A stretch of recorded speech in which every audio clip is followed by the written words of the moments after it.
The moon, too, has a great influence on life in the oceans. Its gravitational pull creates the daily advances and retreats of the tide.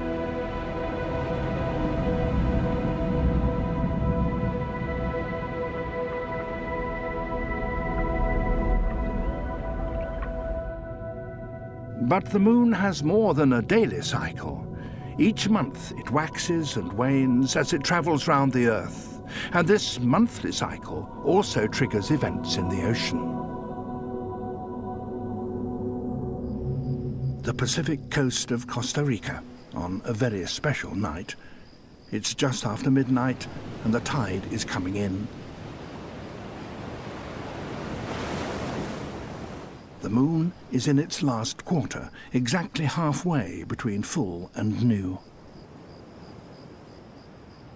For weeks, the beach has been empty, but that is about to change. At high tide, turtles start to emerge from the surf.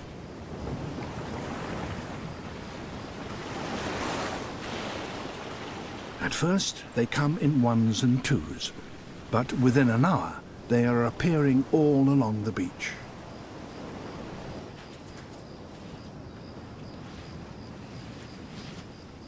They are all female Ridley's turtles, and over the next 6 days or so, 400,000 will visit this one beach to lay their eggs in the sand.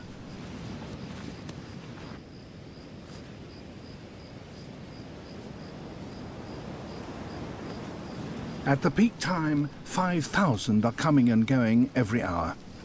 The top of the beach gets so crowded that they have to clamber over one another to find a bare patch where they can dig a nest hole.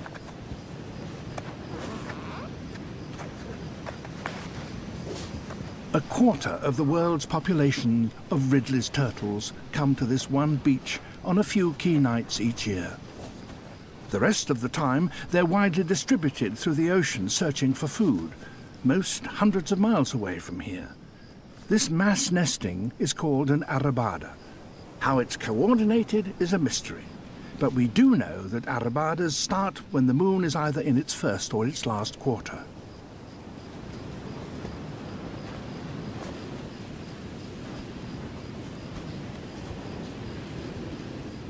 "40 million eggs are laid in just a few days.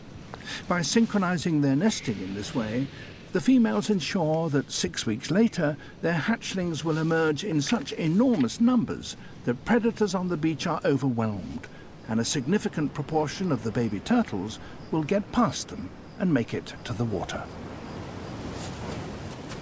But why do the females use a cue from the moon to help in synchronizing their nesting? Part of the answer to that becomes clear at dawn on the following morning.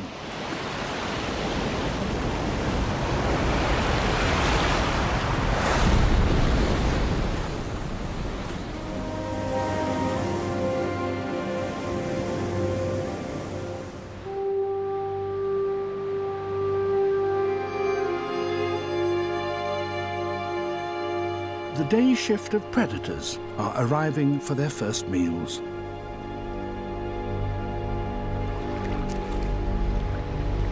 Vultures have learnt that the returning tide can wash freshly laid eggs out of the sand.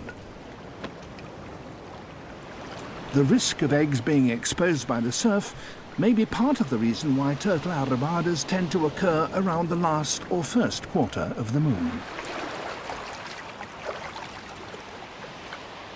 It's on such days as this, when the moon is neither full nor new, that the tides are weakest and the sea is likely to be calmer.